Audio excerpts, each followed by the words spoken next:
네, 뉴스와이드 함께하고 계십니다. 공식 선거운동 첫 주말을 맞아 민주당 이재명, 또 국민의힘 윤석열 후보가 각각 텃밭을 다지며 지지층 결집에 나섰습니다. 대선이 이제 20일도 채 남지 않은 가운데 유세 현장에선 후보들이 선보인 어퍼컷, 또 발차기만큼이나 두 후보 진영 간의 공방도 거세지고 있습니다. 오늘은 최진봉 성공회대 교수, 또 이기재 동국대 겸임 교수 두 분과 함께 대선 전국 분석하도록 하겠습니다. 안녕하십니까? 네, 안녕하세요. 네. 발차기도 나오고 어퍼컷도 나오는 거 보면 대선이 가까워지고 있는 것 같습니다. 유세 현장에서 나온 발언부터 한번 들어보도록 하겠습니다. 국정에 대해서 알지 못하면 국정의 방향을 정할 수 없습니다. 누구한테 물어봐야 되는데 전문가한테 물어보지 않고 주술사한테 물어보면 큰일 납니다. 무능하고 무지한 지도자는 국가에 재앙을 미칩니다. 지도자의 무능은 죄악입니다, 여러분.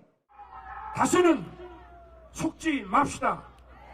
그리고 이들이 노무현 대통령, 김대중 대통령 파는 거 믿지 맙시다, 여러분. 어디다가 그런 분들을 내놓고 선거장사에 이용합니까? 네. 주말을 맞아 들으신 대로 유세 총력전을 이어가고 있습니다. 자, 두 후보가 각각 텃밭에서 이제 표심 다지기 나선 건데 지지율 차이가 좀 나다 보니까 좀 전략상 의미는 좀 다를 것 같은데 어떻게 해석할 수 있을까요? 우선 뭐 지역에 지금 뭐 영남을 가냐 호남을 가냐는 지역적 문제는 큰 의미는 없는 것 같아요. 어차피 지난번에 이제 선거 운동이 개시된 첫날 그 경부선에 이제 상행선, 하행선으로 한번 다녔고, 그리고 저 윤석열 후보는 호남부터 시작해서 수도권 한번 돌았고, 또 역시 이재명 후보도 오늘 이제 호남까지 이제 계속 돌고 있기 때문에 지역적 그 차이보다는 이제 선거가 한 일주일 정도 이제 선거 운동이 시작되면서 이제 그 각 후보들이 지지층을 확실하게 결집시키고 막판에 이제 투표율을 높이는 방향으로 이제 선회하는 것 같고, 그러다 보니까 선거에서 오히려 거친 언사를 하면서 이게 오히려 이제 또 중도층에 좀 반감을 사는 그런 양상으로 좀 전개되고 있는 것 같습니다. 네, 표현도 좀 거칠어지고 좀 구체화되고 있거든요. 아무래도 이제 선거가 거의 이제 막판으로 가고 있지 않습니까? 20여일도 안 남은 상황에서 지금 상황에서는 아마 상대 당들을 공격하는 데 주력을 하는 것 같아요. 아무래도 좀 더 언사도 좀 심해지고요. 양쪽 다 공격에 좀 날이 서 있다 이렇게 볼 수 있을 것 같은데 마지막에 이제 지지자들 결집하고 또 중도에 있는 분들을 끌어오기 위해서는 상대의 부정적인 부분들을 좀 부각시키는 그런 태도로 보이는 게 아닌가 하는 생각이 들고 전통적인 지지층이라고 할 수 있는 경남 호남 지역, 경북, 경남, 경북 그리고 호남 지역을 각각 방문한 것은 결국 이제 그 뭐 바람을 일으킨다고 할까요? 어떤 선거 운동에서 주요하게 지지층을 결집하면서 시작으로 해서 하나의 어떤 그 흐름을 만들어내겠다는 의도가 있지 않나 하는 생각이 듭니다. 전통적인 지지 텃밭에서부터 시작해서 바람을 일으켜서 마지막까지 뭔가 좀 변화를 이끌어내려는 의도가 양측 후보에게 있지 않나 이렇게 생각이 됩니다. 네, 특히 이번 주에 이재명 후보가 광화문에서 촛불을 소환했고 국정농단을 소환했습니다. 그러면서 이제 윤석열 후보를 향해서 주술에 휘둘려서는 안 된다면서 저격을 한 측면도 있고요. 지금 시점에서 이 같은 전략은 어떻게 좀 평가할 수 있을까요? 일단 이제 그 광화문은 촛불 혁명의 시작 아니겠습니까? 그곳에서 문재인 정부가 탄생했다고 볼 수 있고 문재인 정부의 정통성을 이어받는 정부가 되겠다라고 하는 의지를 보여줬다고 볼 수 있을 것 같고요. 그러면 이제 국민의힘의 전신인 박근혜 전 대통령 탄핵 문제를 다시 꺼내는 거죠. 그래서 그 세력들이 다시 정권을 잡으려고 한다라고 하는 부분들을 부각을 시키면서 국민들에게 촛불 혁명의 의미를 다시 상기시키는 그런 의미가 있었다고 저는 보여지고요. 주술 논란은 사실 이제 끊이지 않고 계속 되어 왔던 거죠. 김건희 씨 녹취록에서 시작을 해서 주술 논란이 있었고 그게 이제 건진법사 선대위에서 일했던 분들 최근에는 모 언론의 보도에 따르면 그분이 실제 또 다른 일을 하고 있지 않나 이런 의혹까지 나오고 있어요. 그건 확인된 건 아닙니다만 그분이 뭐 선대위를 떠났다고 했는데 지금도 다른 어떤 활동을 하고 있지 않나 그런 의혹까지 나오고 있는 상황인데 이건 뭐 사실관계 확인 안 됐다고 제가 말씀드렸습니다만 그런 상황이고 그리고 이제 무정스님이라고 해서 두 분을 만나게 해준 그러니까 김건희 씨하고 윤석열 후보를 만나게 해준 분 또 그분이 여러 가지로 조언을 했던 부분 이런 부분들이 사실 끊임없이 국민들한테 좀 불안감 즉 주술 논란의 불안감을 부추기는 부분이 있거든요. 그런 부분들을 부각시키는 것은 윤석열 후보의 그런 어떤 정치적인 멘토 역할을 그분들이 하고 있는 거 아니냐 이런 부분들을 부각시켜서 불안감을 만들어내는 거죠. 네, 최 교수님 말씀하신 대로 일부 언론 보도를 이제 연결고리로 민주당이 공세를 하고 있는데 여기에 대해서 일단 국민의힘은 여당 인사를 향해서 명예훼손과 무고 혐의로 고발을 한 상황인데 민주당 차원에서 좀 구체적인 검증이 좀 필요하지 않을까 추가적으로 이런 생각도 드는데 어떻게 보십니까? 그러니까 계속 이제 그 이재명 후보도 이제 공개적으로 유세장에서 이제 그 이제 국정운영을 주술사한테 물어볼 수 없다 이런 식으로 하면서 계속 그 프레임을 걸고 있거든요. 그런데 네. 저는 정말 그 이번 대선에 이렇게 끝까지 이렇게 주술이니 무속이니 이걸 갖고 이렇게 캠페인을 해도 되는지에 대해서 근본적으로 진짜 문제가 있다고 생각을 해요. 그리고 이미 윤석열 후보가 그에 대해서 많이 부인을 했고, 뭐 국정 운영을 어떻게 주술에 의존해서 무속에 의존해서 하겠습니까? 이거는 이 현대 사회에서 말도 안 되는 이야기이고, 그래서 그 다음에 이제 윤석열 후보가 그렇게 공직 생활을 검찰에서 수십 년간 했던 사람 아닙니까? 어떤 판단을 맡길 때 어떤 뭐 주술에 의존해서 뭘 하겠습니까?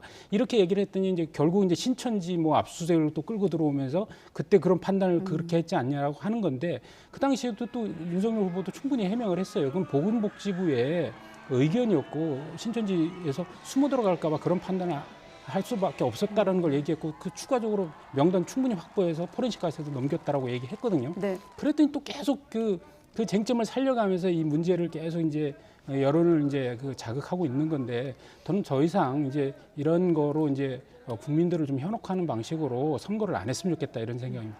네, 현혹하는 방식이라고 말씀하셨는데 혹시 덧붙이실 근데 뭐 말씀 현혹이라고 얘기를 하시는데 제가 아까도 말씀드렸지만 이게 근본적으로 주술 논란이 한두 번이 아니고 계속 반복해서 일어나니까 문제가 되는 겁니다, 사실은. 그러니까 물론 말씀하신 것처럼 뭐 그러면 그 뭐 주술에 계속 의존해서 뭐 만약에 대통령이 된다면 국정을 할 거냐, 그 부분은 모르겠어요. 그럼에도 불구하고 어쨌든 이 두 분이 주술에 관심이 많고 또 무속인들이나 아니면 이제 그런 점을 보는 분이나 이런 분들에 대해서 좀 더 깊이 조예가 있는 것은 분명히 보이기 때문에. 왜냐하면 김건희 씨가 녹취록에 그런 얘기도 했잖아요. 웬만한 점쟁이는 본인이 점을 쳐준다라고 얘기를 했고, 그 녹취가 됐던 기자의 손금이나 뭐 관상 이런 것도 봐주시고 이랬으니까 그런 부분들은 사실 이제 민주당 입장에서는 국민의힘의 그런 부분들이 국민들에게 불안감을 조성해서 유권자들의 선택에 일정 부분 영향을 미친다고 판단하는 거죠. 그래서 그런 부분을 얘기하는 것이고, 그래서 국정의 운영에 어느 정도 그 사람들이 개입할 거냐 말 거냐 문제는 차치하더라도 네. 지금까지 여러 가지 나온 얘기들만 보면 일정 부분 주술이나 무속에 많은 부분 조예가 있고 관심이 깊어져 있다라는 부분들을 부각하는 거죠. 네. 자, 윤석열 후보 또 시각에서 한번 보겠습니다. 오늘 김해에서 민주당이 DJ 김대중 전 대통령과 고 노무현 전 대통령을 선거 장사에 이용하고 있다라고 맹비난했거든요. 이재명 후보가 앞서 이제 김 전 대통령 언급한 것에 대한 대응 차원인 것 같고요. 그러니까 그 윤석열 후보의 이야기는 그런 겁니다. 그러니까 김대중 대통령이나 노무현 대통령을 이제 뭐 언급하는 거는 좋습니다. 왜냐하면 윤석열 후보도 김대중 대통령의 그 철학이나 노무현 대통령의 원칙 같은 거를 존중한다고 이야기했기 때문에. 그런데 그 지금 현재 이재명 후보가 이야기하는 거는 오히려 이제 정치 보복에 대한 이제 프레임을 강화하기 위해서 전 대통령들의 발언들이라든가 이런 걸 이용하고 있는 거거든요. 예를 들어서 김대중 대통령은 뭐 정치 보복을 하지 않았다라든가 그러면서 윤석열 후보를 공격하고, 또 노무현 대통령이 정치 보복을 당해서 그렇게 그 안타까운 죽음을 당했다고 얘기하면서 역시 검찰 출신 윤석열 후보를 공격하고, 이런 식으로 해서 전직 대통령들을 이용해서 그 악의적인 공격을 하고 있다, 이런 부분을 지금 지적하고 있는 것이고요. 그래서 저는 그렇게 생각합니다. 이제 전직 대통령에 대해서 각 그 대통령 후보들이 어떤 그 시각을 갖고 있는 건지는 되게 중요해요. 왜냐하면 현재 국민들이 현재 있는 우리 후보들은 잘 모르지만 지나간 대통령에 대해서는 평가를 하고 있지 않습니까? 그래서 그 평가에 대해서 현재의 후보들이 어떻게 내리고 있는지, 어떤 걸 계승하겠다고 하고 어떤 걸 문제시 삼고 있는지에 대해서는 굉장히 그 국민들이 궁금해하는 사항이라고 저는 생각합니다. 그리고 그 입장 표명도 해야 되고,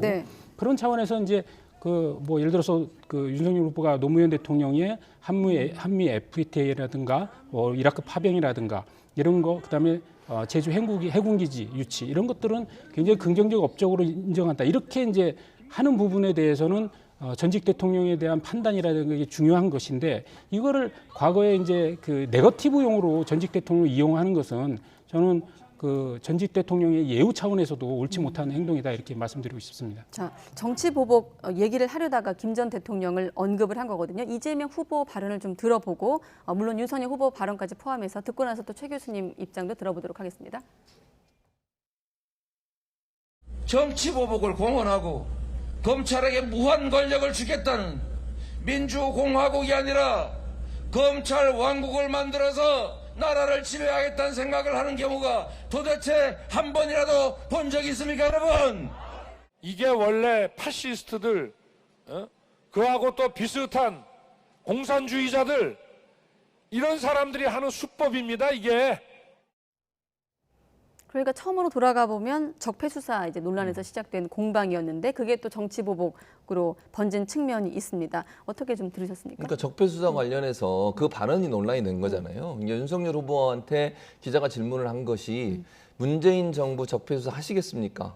이렇게 물어봤어요. 네. 그러면 정확하게 대답을 하려면 만약에 문제가 있다면, 만약에 부정부패가 발견된다고 하면 수사하겠습니다. 이랬으면 문제가 없어요.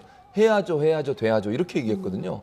그러면 그거는 앞에 아무런 조건을 달지 않고 답변을 했다는 말은 문재인 정부가 마치 적폐 정부인 것처럼 이미지화했다고밖에 볼 수 없어요. 네. 본인은 나중에 해명을 했지만 결국 듣는 입장에서 본다고 하면 또 문재인 대통령이나 아니면 청와대 입장에서는 이게 상당히 불쾌하게 들릴 수밖에 없는 거 아니겠습니까? 그러니까 명확하게 앞에 만약에 그런 게 있다고 하면이라는 전제를 달았다면 문제가 없지만 그런 전제를 달지 않고 얘기했기 때문에 정치 보복이라는 프레임이 생길 수밖에 없는 거죠. 그 당시에 명확하게 얘기를 하고 그 당시에 또 다른 얘기도 했습니다.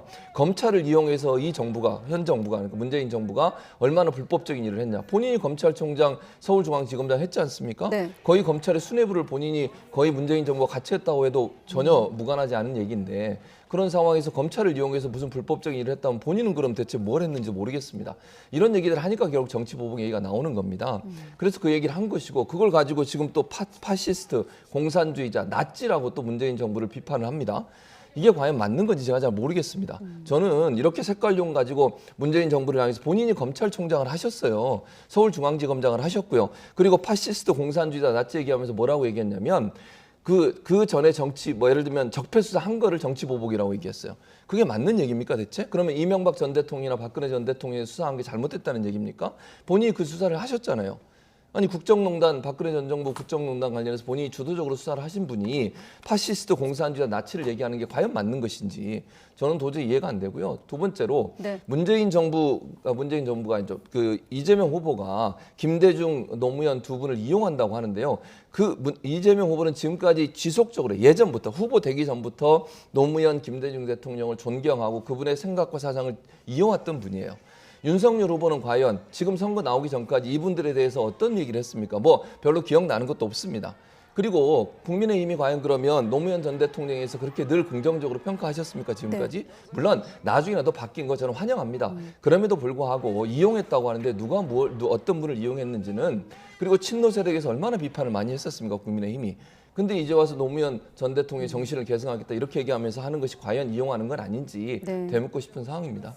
발언을 좀 잠깐 정리할 필요가 있는 게 이제 민주당과 이재명 후보 측에서 정치 보복을 공언한 측면을 이제 부각을 하니까 윤석열 후보가 정치 보복이라고 이러면서 이제 짓지도 않은 죄를 만들어 허위 선동을 하고 있다라고 이제 반응을 보인 것 아니겠습니까? 또 현 정부를 향해서 파시스트 또 공산주의자라는 이제 반응을 보이니까 청와대도 발끈하면서 이제 뭐라 그랬냐면 자가당착 아니냐 방금 최 교수님 말씀하신 그런 논리로 대응을 하고 있거든요. 그러니까 윤석열 후보 입장에서는 굉장히 지금 억울한 겁니다. 그러니까 본인은 이제 인터뷰에서 네. 전 정권의 적폐 수사를 할 거냐 그러니까 당연히 해야 된다라고 한 거죠. 그러면서 단서를 달았어요. 대통령이 수사에 관여해서는 안 된다라고 했습니다. 그러니까 어떻게 보면은 그 지금 현 정권 들어서 여러 가지 그 검찰 개혁을 한다고 했지만 이 검찰이 오히려 정권의 지금 허수아비 역할을 다 하고 있다는 불만들이 많이 있고 현 정권에 깊이 있는 수사들을 못하고 있다는 것도 국민들이 느끼는 거 아니겠습니까? 그러면 정권이 바뀌면 어떻게 보면 정당한 수사, 그 성역을 갖고 있는 게 아니라 모든 권력에 대한 비리의 문제, 부정의 문제는 당연히 수사를 해야 되는 것이고 네. 단지 윤석열 총장은 본인은 거기에 관여를 대통령이 되면 안 하겠다라고 했어요. 왜냐하면 본인 스스로가 검찰에 있을 때 법무부 장관의 개입에 대해서도 굉장히 그 부분에 대해서 문제를 제기했지 않습니까? 그런데 네. 대통령이 된 다음에 검찰의 수사에 관여한다는 건 말이 안 되기 때문에 본인은 원칙적으로 분명히 얘기를 했거든요. 그럼에도 불구하고 지금 이재명 후보는 유세장에서 계속 정치 보복을 공언하고 있다. 윤석열 후보가 혹은 검찰 왕국을 만들어서 나라를 지배하려고 한다. 이런 식의 아주 윤석열 후보 입장에서는 완전히 프레임을 더 씌워서 뒤집어 씌우는 전략을 하고 있으니까 이거는 소위 얘기해서 공산주의자들의 선전선동 아니냐라는 이제 격한 발언까지 하고 있는 건데 저는 그 정도 표현까지 나간 거에 대해서는 너무 심했다고 좀 생각을 합니다. 그렇게 한다고 해서 크게 도움은 안 될 것이다.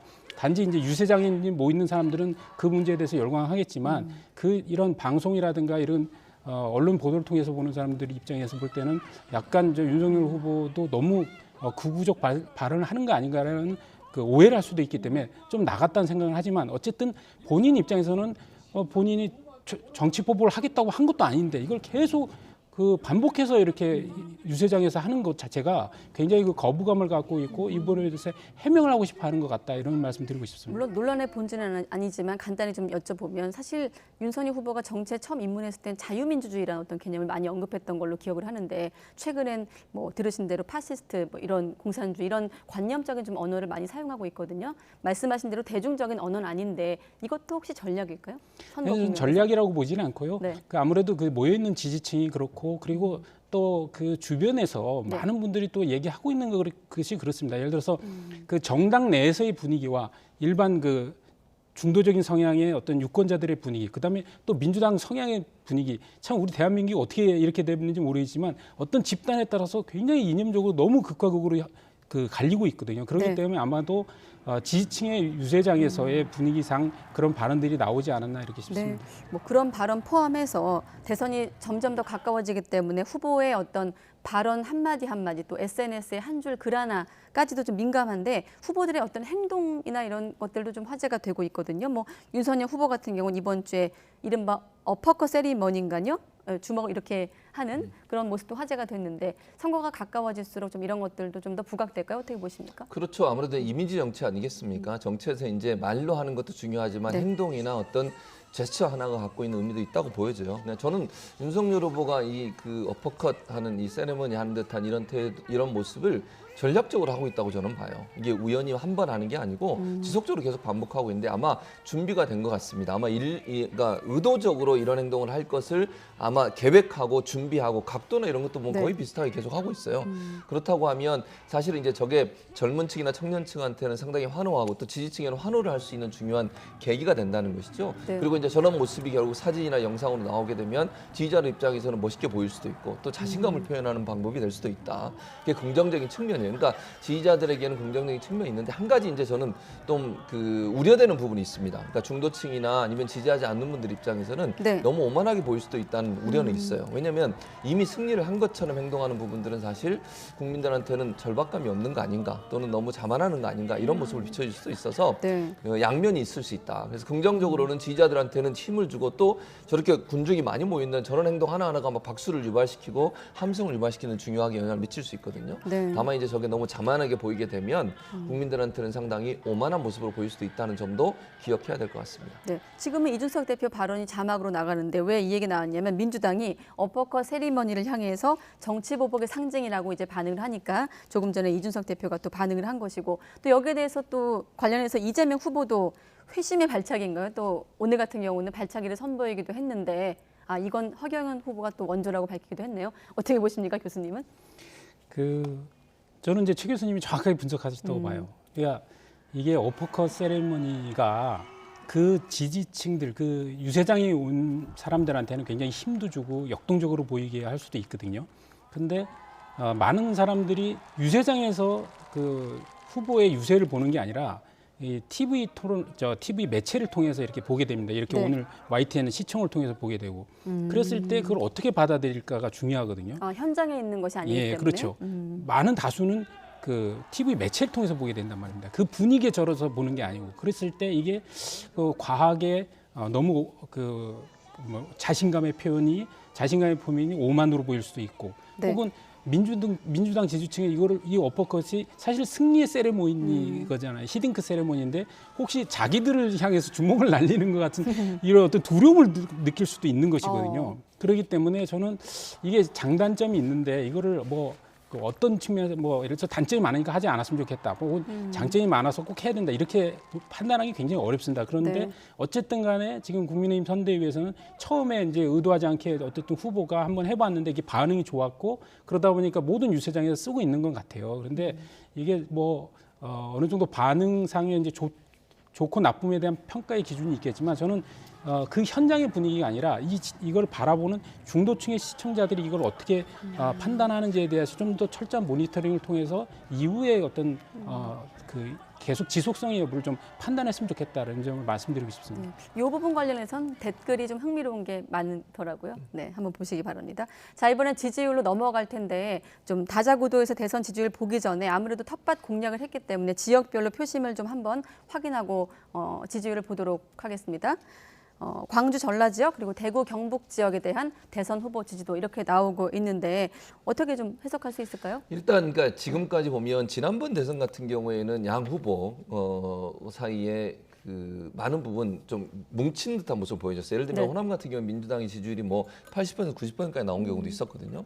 그리고 이제 TK 지역이나 이런 지역 같은 경우에는 이제 지금의 국민의힘 전신에 그런 정당에게 거의 뭐 80% 이상 이렇게 몰리는 경우가 많았는데 이번 대선 같은 경우는 제가 볼 때 약간 그건 좀 약화될 것 같습니다. 제가 무슨 말씀을 드리고 싶은 거냐면 80% 이상의 몰표를 얻는 부분들이 상당히 좀 희석될 수 있다. 저는 네. 그렇게 보고요. 그래서 양측 다 TK 같은 경우도 이재명 후보가 어느 정도 선전할 걸로 보여지고 윤석열 후보도 호남 지역에서 그래도 예전보다는 좀 더 높은 득표를 가져오지 않을까 하는 지금도 이제 그런 모습을 보이고 있다고 보여지거든요. 지금 이재명, 윤석열 두 후보의 광주 전라지 68%대 18%잖아요. 네. 이 정도 된다고 하면 예전보다는 훨씬 지금 그 야당 여부가 더 많이 얻고 있는 상황이에요. 또 TK도 마찬가지 생각이란 드는데 그래서 아마 이번 대선에서는 양측이 어느 한쪽에 정말 예전에 80% 90%까지 한 후보를 지지했던 부분보다는 약간 좀 그 어느 정도 반대편 후보한테 가는 부분이 좀 있을 거다.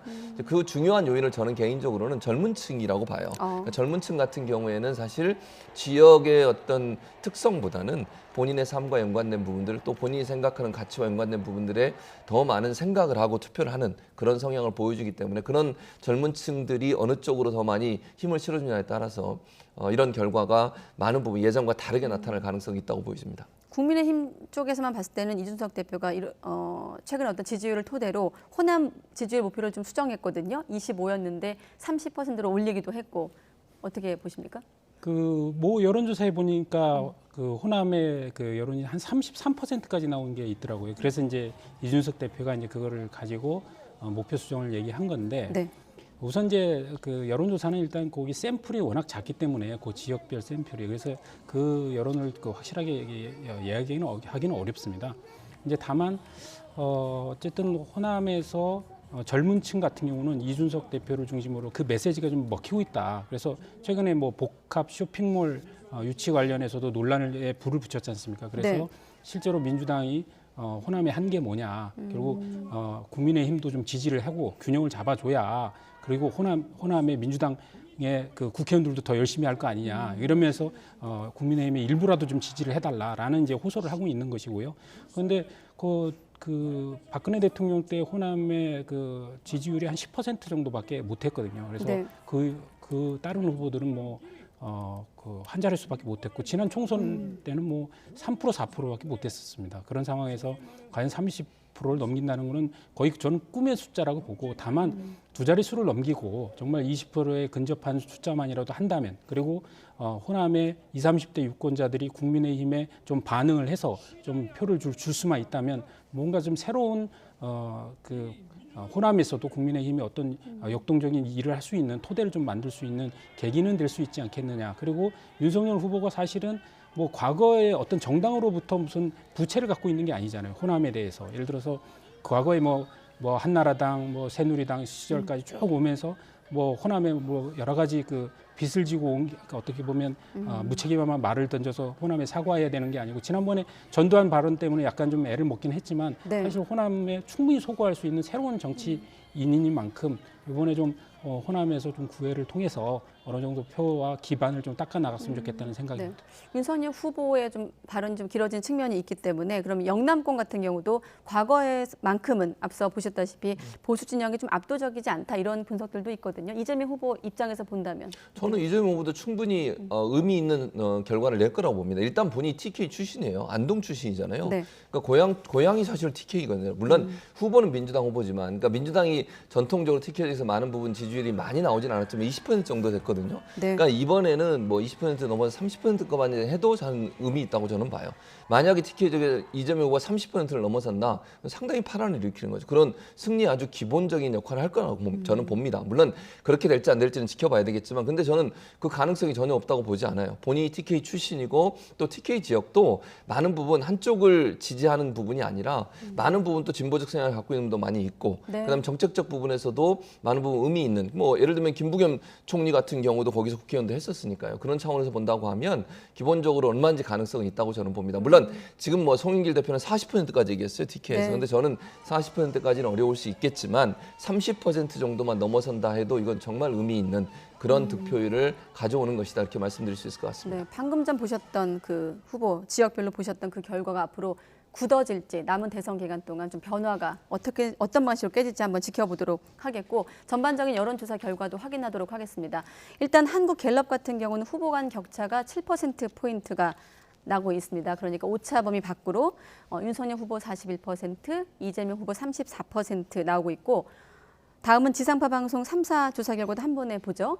이 같은 결과는 또 오차범위 밖에서 이재명 후보가 일단 윤석열 후보가 앞서고 있는 것으로, 오차범위 안에서 39.2%, 또 이재명 후보가 35.2%로 나오고 있습니다. 최근의 추이를 한번 분석해 볼까요? 일단 이번 같은 결과는 15, 16, 17 본격적인 좀 선거 운동이 시작됐다는 측면에서 볼 수도 있을 것 같고요. 어떻게 좀 해석할 수 있을까요? 우선 갤럽 여론조사도 그렇고 지상파 3사 여론조사, 그다음에 오늘 뭐 리서치뷰 조사가 나왔는데, 네. 리서치뷰 조사도 48대 39로 한 9% 정도 윤석열 후보가 앞선 결과가 나왔습니다. 그래서 선거 캠페인 한 일주일 정도 지나는 경과되는 시점에서는 윤석열 후보가 상승세에 있다라는 거로 이제 분석할 수 있을 것 같고요. 네. 그다음에 갤럽 조사를 보면은 역시 4주간의 이제 추세를 보면은 이재명 후보 같은 경우는 여전히 35%, 34% 박스권에 그대로 갇혀 있다, 여전히. 그리고 안철수 후보와 윤석열 후보의 관계에서는 안철수 후보로 이전했던 표를 윤석열 후보가 거의 굉장히 많이 회복해 가고 있다. 그래서 41%라는 이제 지지율을 획득했는데요. 네. 그거는 이제 아무래도 안철수 후보와의 이제 단일화가 현실적으로 어려워지는 거 아니냐라는 판단 속에서 좀 윤석열 후보로 표가 좀 집중되고 있다, 이렇게 좀 분석할 수 있는 거 하나 하고, 두 번째는 한 일주일간 네거티브전이 아주 심했지 않습니까? 네. 뭐 아까 전자에 얘기했지만 뭐 무속 신천지 논란들로 윤석열 후보는 공격했고, 윤석열 후보 측에서는 여전히 윤석열 후보 측에서는 이재명 후보 측에 대해서 뭐 공무원들 불법 의전이나 네. 법인카드 사용 문제 가지고 계속적인 맹공을 했는데, 대장동 공세도 있고요. 그럼에도 네. 불구하고 네거티브전의 어떤 로 인한 지지율 출렁거림이 상대적으로 작았던 것 같다. 그래서 결국은 선거를 얼마 안 남기고 나서 이제 표는 어느 정도 정리가 되고 큰 변화가 없이 가는 거 아니냐, 이대로 굳혀져 가는 거 아닌가라고 이번 여론조사를 통해서 대충 분석을 해볼 수 있을 것 같습니다. 네, 일단 이번 여론조사, 이게 지금까지 최근에 발표된 여론조사 네. 결과만 보면 윤석열 후보가 약간 앞서는 걸로 보여지는 것이 사실입니다. 뭐 이게 오차범위 안에 있고 밖에 있고 이런 문제이긴 예. 하지만, 그러나 이제 먼저 뭐 민주당 내에서 선대본의 분석 같은 경우에는 여러 가지를 다 종합해 보면 아직도 근소한 차라고 보고 있는 것이 민주당의 분석이라고 말씀드릴 수 있고요.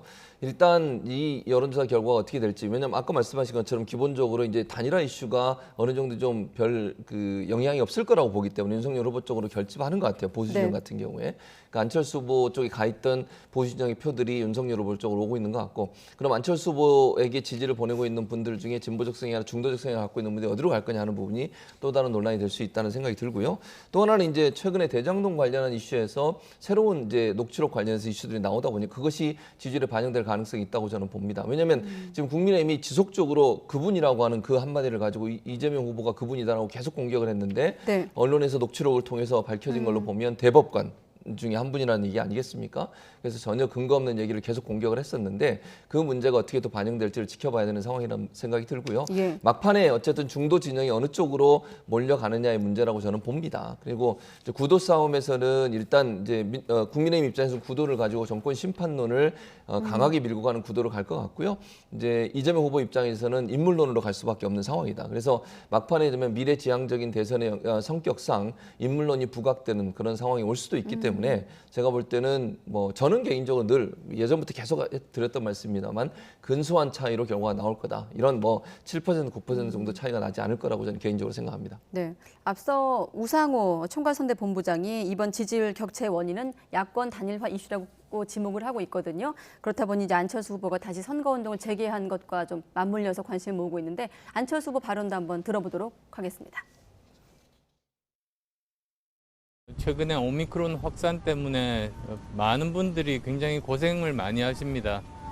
특히 의료진 부족으로 인해서 의료진들이 고생을 많이 하고 계셔서 조그만 도움이라도 드릴까 해서 이렇게 둘이서 찾아뵙게 됐습니다. 아무쪼록 이번 고비 많은 국민들이 합심해서 잘 넘기면 좋겠습니다. 저도 함께 하겠습니다. 네, 두 양강 후보와 좀 대비되게 의료 자원봉사를 나선 것을 좀 대비해서 보는 언론들도 있었습니다만 아무튼 안철수 후보 어떤 풍파에도 굴하지 않을 것이라면서 잦은 사퇴론을 일축하고 완주 의사를 밝혔습니다. 어떻게 좀 전망하십니까? 우선 이제 연결 시장에서 이제 결코 굽히지 않겠다고 이제 발언을 한 걸 봐서는 완주하겠다는 거 아닌가라는 이제 그 메시지를 읽을 수 있는 것 같고요. 네. 그러나 이제 그게 뭐 반드시 완주하겠다라 이런 이제 메시지를 한 것은 아니기 때문에 여전히 지금 물 밑에서는 그 윤석열 후보 측과 어느 정도 이제 조율을 하고 있다고 지금 알고 있습니다. 그런데 이제 우선은 여러 가능성들이 많이 줄었죠. 우선 시간이 별로 없습니다. 이제 18일밖에 남지 않은 선거고 28일 날 이제 결국 이제 투표용지 인쇄 전까지는 이제 결정을 해야 되기 때문에 거의 네. 일주일 남았다고 보여지는데 그러면 결국 이제 여론조사 경선을 통해서 단일화하는 것은 결국 이제 윤석열 선대위 쪽에서 받아들일 수 없는 것이기 때문에 그 경우의 수는 사실은 없다고 보여지고요. 그럼 남은 것은 공동정부를 구성하는 데 있어서의 내용과 형식에 대한 어떤 합의 이런 거를 하든가 아니면 이제 완주하든가 이제 두 개의 길이라고 보여지는데 네. 저는 뭐 둘 다 아직은 열려 있다. 그것도 하루 이틀 사이에 어느 긴박하게 굴러가면 언제든지 뭐 합의가 될 수 있는 사안이라고 생각되어지고요. 저는 이제 안철수 후보 개인의 어떤 길을 대해서 고민을 해보면요.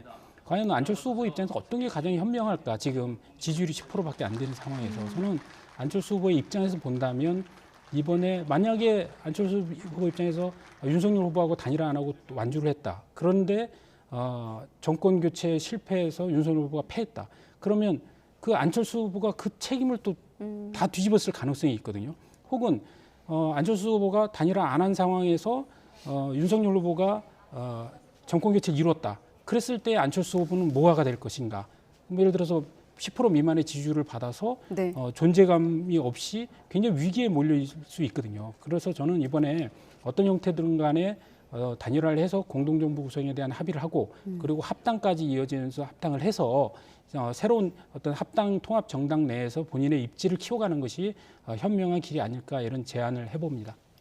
네, 일단 안철수 후보 입장에서는 상당히 어려운 상황이에요. 그러니까 제가 보기에도 국민의힘이 그 국민 경선 네. 그 제안을 받을 가능성은 거의 없습니다. 지금 상황에서 없다고 볼 수밖에 없고요.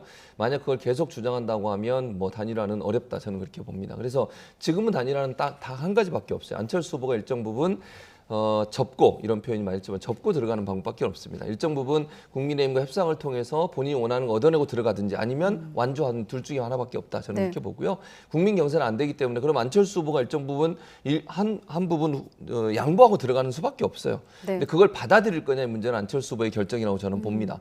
본인이 뭘 협상을 할 수 있을까라고 저는 보거든요. 네. 단판을 위해서 협상을 할 텐데 그 협상에서 본인이 원하는 만큼의 것들을 얻을 수 있을까? 그게 또 얻어지지 않는다고 하면 본인은 어떤 선택을 할까? 근데 저는 뭐 안철수 후보 입장에서는 완주를 할 가능성도 전혀 없다고 볼 수 없다. 즉 네. 가능성이 있다고 저는 말씀드릴 수밖에 없기 때문에 안철수 후보가 이제 어떤 결정을 할지를 지켜봐야 될 것 같고 협상 과정에서 정말 갈등이 없을까? 저는 어쨌든 양측이 뭔가를 가지고 협상을 한다는 것은 뜻이 맞지 않고 의견이 일치하지 않으면 갈등이 유발될 수밖에 없거든요. 네. 그 갈등이 표면화되는 부분도 있게 되면 그것도 양측에서 전혀 도움이 안 되는 그런 상황이 일어날 수도 있다. 이렇게 말씀드릴 수 있을 네. 것 같습니다. 자, 시간이 거의 다 됐기 때문에 한 가지 주제만 짧게 다루고 마무리하도록 하겠습니다. 앞서 교수님께서 언급하신 정영학 녹취록소 그분은 현지 대법관이란 보도에 대한 건데 뭐 리포트로 많이 보도했습니다만 그래도 저희가 내용을 한번 정리를 해봤거든요. 네, 2021년 2월 4일 1년 전 이맘때네요. 김만배 씨와 정영학 회계사가 주고받은 대화를 정리한 내용을 한국일보가 공개를 한 건데 사실 그분의 정체 때문에 사실 대장동 이슈가 화제가 됐을 때 뭐 이재명 후보를 겨냥한 측면이 있지 않았습니까? 이렇다 보니 민주당 측은 의혹이 해소됐다는 입장이고 국민의힘은 달라질 게 없다 이런 입장이거든요. 자, 대선을 18일 앞둔 시점에서 이 문제도 좀 변수로 부상할까 어떻게 보십니까?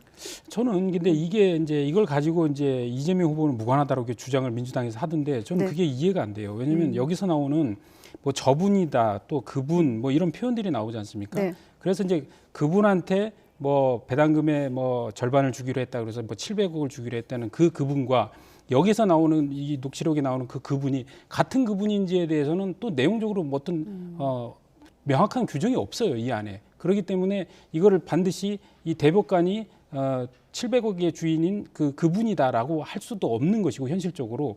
그리고 오히려 저는 의혹만 커졌다고 생각하거든요. 우선 여기에서 저분은 재판에서 처장을 했었고라고 하거든요. 이 재판이 무슨 재판일까? 사실 이 처장이라는 게 결국 이 시기에 얘기하면 이제 조재현 법원 행정처장을 얘기하는 건데 네. 법원 행정처장이 임기 중에 2020년 7월에 이재명 후보의 대법원 무죄 판결이 났거든요.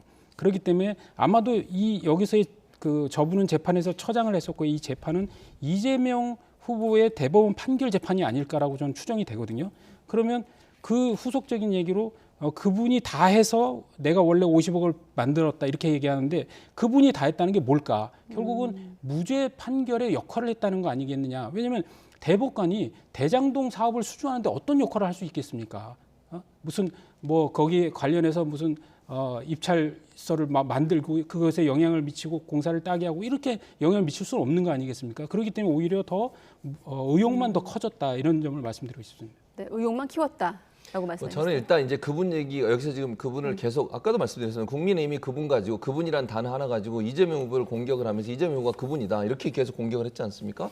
근데 지금 이재명 후보 관련해서 연관된 게 나온 게 뭐가 있습니까 대체? 네. 그분이 뭐 뇌물을 받았습니까? 아니면 돈을 받은 무슨 기록이 있습니까? 돈의 흐름 그렇게 쫓아가서 조사해달라고 검찰이 얘기했는데 그 전까지 이거 이전에도 검찰이 이미 파악하고 있었어요. 왜 이런 걸 얘기 안 하고 있다 이제서 보도를 하고 있는지 모르겠습니다. 그리고 언론사가 이 지금 대상이 되고 있는 그 대법관한테 여러 번 전화했다고 그분도 얘기하고 있어요. 그 대법관도. 그럼 언론사들도 이미 알고 있었는데 왜 이제야 보도가 되는 걸까요 대체?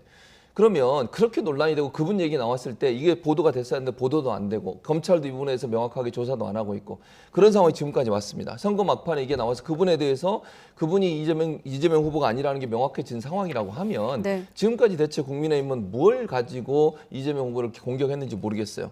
그리고 국민들이 볼 때는 이렇게 되면요. 이건 사법부 비리에 거의 비슷해요. 그러니까 이 사법 관련된 김만배 씨가 원래 법조 기자 출신이지 않습니까? 사법부 이용해서 본인이 아는 인맥 이용해서 지금 나온 사람만 박영수 특검도 나왔죠. 곽상도 전 의원 지금 구속돼 있죠. 윤석열 후보 같은 경우도 본인의 아버지 집을 이제 김만배 씨 누나가 구매를 했죠. 그리고 윤석열 내가 가진 카드면 윤석열 죽어 이런 얘기도 했습니다. 뭐 그런 얘기들이 다 사실인지 아닌지에서 모르겠습니다만 김만배 씨 입에서 그런 얘기까지 나올 정도라고 하면 예. 그전에 그분이란 말 한마디 가지고 그렇게 공격을 하더니 그렇게 얘기 나올 때는 이게 다 헛소리라고 또 얘기하셨잖아요. 국민의힘에서. 국민들이 과연 누구만을 믿을 수 있겠습니까 대체. 이랬다 저랬다 하는 것이 문제라고 보고요. 이게 이렇게 명확하게 나온 이상 이제 이 대장동 이슈라고 하는 것이 단순히 이거는 뭐 이재명 후보의 문제가 아니라 뭐 지금 김만배 씨가 알고 있는 여러 사법부에 관련된 사람들이 함께 공모해서 일어난 일이 아닌가 하는 그런 의혹으로 커질 수 있다고 저는 봅니다. 네, 또 다른 보도에 따르면 우병우 전 청와대 수석까지 거론된 상황이기 때문에 아마 관련해서 추가 보도들이 잇따를 것으로 보이고요. 또 마침 다음 주에 2번에 걸친 토론회가 있기 때문에 최근 거론된 의혹들이 어디까지 어느 선까지 좀 해소가 될지 함께 지켜보도록 하겠습니다. 네, 최진봉 성공회대 교수, 이기재 동국대 겸임교수 두 분과 함께했습니다. 고맙습니다. 네.